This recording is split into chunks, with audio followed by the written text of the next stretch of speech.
नमस्कार दोस्तों, मैं सुनील कुमार आपका स्वागत करता हूं आपके अपने चैनल क्या ऐसा होता है में। दोस्तों, आज मैं आपको कालसर्प दोष के बारे में कुछ बेहद और जरूरी जानकारी देने जा रहा हूं, क्योंकि इंटरनेट पर तो कालसर्प दोष को लेकर एक बहस भी छिड़ी हुई है। बहुत से यूट्यूबर इस बात के बारे में बताते हैं कि कालसर्प दोष एक सफल झूठ, कालसर्प दोष है एक सफल झूठ है। हो सकता है उनका क्या नजरिया होगा, लेकिन मैं बताना चाह रहा हूं आपसे कि इसे पहले राहु दोष बोलते थे, राहु दोष। फिर उसके बाद कुछ ऐसे जो हमारे जो आध्यात्मिक गुरु हुआ करते थे, जो कुछ मुनि हुआ करते थे या फिर कुछ गुरु मान सकते हैं उन्हें, उन्होंने कहा कि केवल राहु का दोष नहीं, इसके साथ जो कॉम्बिनेशन है वो केतु का भी है, राहु और केतु। अब उन्होंने इसका नाम रख दिया कालसर्प दोष। अब मैं बता रहा हूं आपको कालसर्प दोष कैसे बनता है। एक तरफ केतु है, एक तरफ राहु है, एक तरफ केतु, एक तरफ राहु। कहीं पे ही मान सकते हो आप, या तो राहु इधर होगा या इधर होगा, केतु इधर होगा या इधर होगा, ऐसे होगा। ठीक है। अब एक तरफ राहु और एक तरफ केतु है।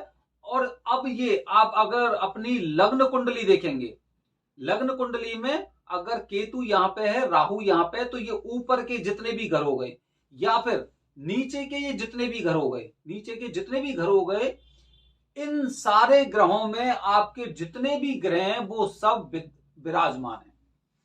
समझ गए? मतलब एक तरफ राहु, एक तरफ केतु और बीच में चाहे इधर मान सकते हैं या उधर मान सकते हैं, सारे ग्रह विराजमान हैं। अब वो ग्रह कौन से हैं, जैसे आप खुद देख सकते हैं कालसर्प दोष है कि नहीं है।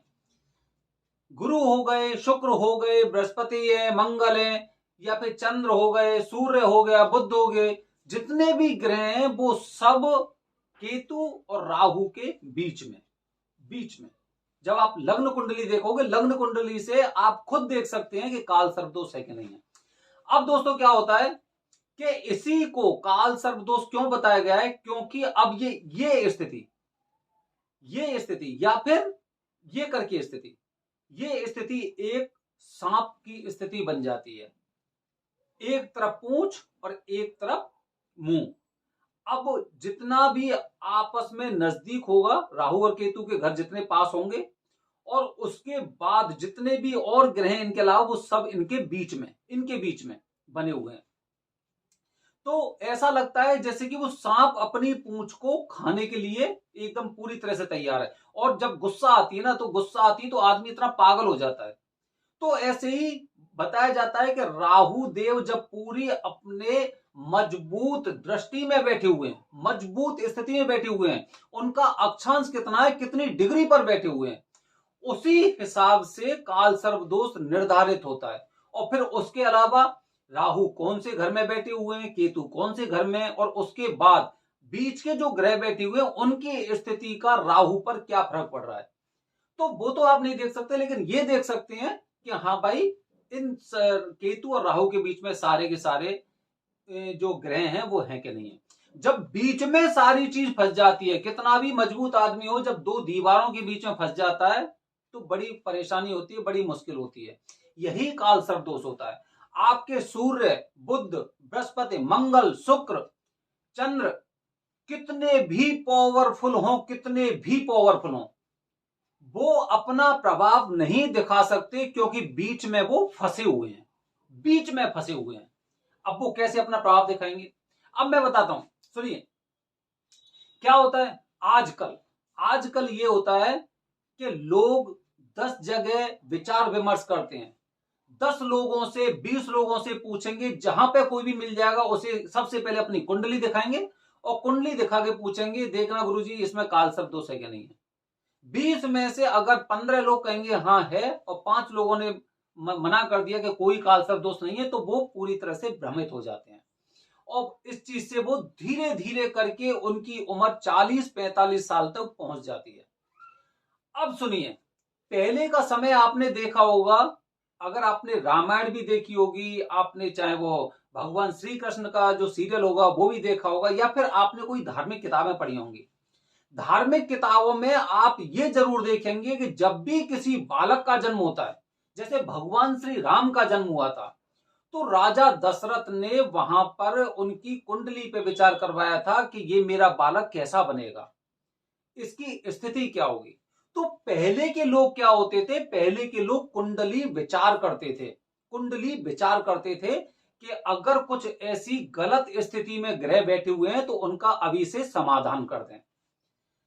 आज स्थिति क्या हो रही है, आज हम लोग धीरे धीरे अपने धर्म से थोड़े विमुख होते जा रहे हैं और हमारी जो आंखें हैं वो हमारी आंखें खुलती हैं, कब खुलती हैं, 40-45 साल के बाद। क्योंकि तब तक आदमी अपनी एकदम पॉवर्टी में ऐसा रहता है कि मुझसे बलवान तो इस दुनिया में कोई है ही नहीं है। वो इतना अहम में डूबा रहता है कि वो सारी चीज भूल जाता है, जो संस्कार होते हैं या फिर कुछ सही मार्ग होते हैं उन्हें वो अपने सामने तुच्छ समझने की कोशिश करता है। लेकिन जैसे ही 40-45 का समय आता है तो कहते हैं ना, जब अच्छे दिन आते हैं तो बुरे भी आते हैं, तब उनकी आंख खुलती है। और आंख खुलने के बाद जब वो जगह जगह जांच पड़ताल करते हैं तो उन्हें पता चलता है कि उनकी कुंडली में काल सर्प दोष है। अब पता चल गया काल सर्प दोष है। अब देखिए, अब उसे 40-45 साल की उम्र में जब उसकी स्थिति पे थोड़ा सा उसे ऐसा लगा कि मैं आगे नहीं बढ़ पा रहा हूं, मेरा रास्ता रुका हुआ है, तो फिर कहीं जाके वो काल सर्प दोष की पूजा के बारे में सोचता है। तो दोस्तों, अब देखिए, अगर वो इंसान जिसने 40 साल तक तरक्की की थी, अगर उसके परिवार के लोग पहले से उसकी कुंडली पे विचार करते, तो आप सोचिए कि उसका काल सर्प दोष का जो साया था या कुंडली जो दोष था वो पहले ही खत्म हो जाता। और आज 40 या 45 साल की उम्र में वो इंसान अगर यहां पे बैठा हुआ है और काल सर्प दोष की वजह से या किसी दोष की वजह से उसका कैरियर आगे ग्रो नहीं हो रहा है, वो बंदा 40-45 साल में यहां पे ना होके काफी ऊंचा होता, अपने मुकाम से भी जो उसने सोच रखा है उससे ज्यादा होता। और फिर इसके बाद हम लोग क्या करते हैं कि सारी चीजों को एकदम दरकिनार कर देते हैं, छोड़ देते हैं, जो भगवान चाहेगा वही होगा। लास्ट में इंसान क्या सोचेगा, जो भगवान चाहेंगे वही होगा। भगवान तो चाह ही रहे हैं, भगवान ने सब कुछ चाहा है, लेकिन जहां पर आपको जो कार्य करना चाहिए उसके बारे में आपने कभी विचार विमर्श करने की कोशिश नहीं की। तो दोस्तों, मेरे कहने का उद्देश्य ये है, क्योंकि ये चीजें जांची और परखी हुई चीजें, कि अगर हम समय पे रहते हुए ही अगर कुछ परेशानियों का समाधान कर लेते हैं तो भविष्य हमारा सुनहरा हो जाता है।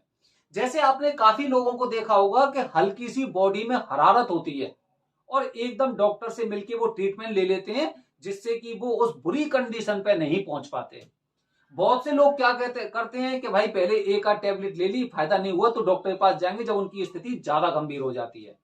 तो ये बिल्कुल सेम उसी तरह से है, मैं उसी पॉइंट पे आपको लाने का प्रयास कर रहा हूं। अगर आपने काल सर्प दोष की पूजा नहीं करवाई है तो भाई सबसे पहले आपको उस बारे में विचार विमर्श करना है कि मुझे जल्दी से पूजा कंप्लीट करानी है। कहीं ऐसा ना हो कि जो अभी हाथ में है वो भी आपके हाथ से निकल जाए। और दूसरा दूसरा भविष्य में जब आपके कोई बच्चे पैदा होते हैं तो उनकी कुंडली का विचार आपको अवश्य करना चाहिए, क्योंकि जब तक कुंडली का विचार नहीं करोगे तब तक उनके ग्रहों की स्थिति के बारे में आपको पता नहीं चलेगा। और जब अगर कोई गलत चीज होती है तो उसका आप अभी से समाधान कर सकते हैं। जैसे कि त्र्यंबकेश्वर में पंडित जी महाराज ने मुझे बताया था कि पितृ दोष एक ऐसा दोष होता है जिसकी हर इंसान को पूजा करनी चाहिए। उसे मैं अगले वीडियो के माध्यम से बताऊंगा। तो दोस्तों, ये मैं आपको बताना चाह रहा हूं कि काल सर्प दोष की वजह से, काल सर्प दोष की वजह से हो सकता है कि आप इस स्थिति में हो। अगर आप बहुत पहले पूजा करा लेते तो आज आपकी स्थिति कहीं ज्यादा बहुत अच्छी होती।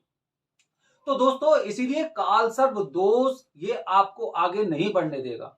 आप आज नहीं, आप 10 साल रुक जाइए। अगर आपको इंतजार करना है तो 10 साल रुक जाइए और 10 साल बाद आप बताने लायक नहीं रहोगे।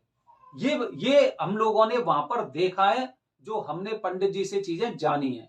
और जितनी जल्दी इसका समाधान हो जाता है उतना अच्छा रहता है।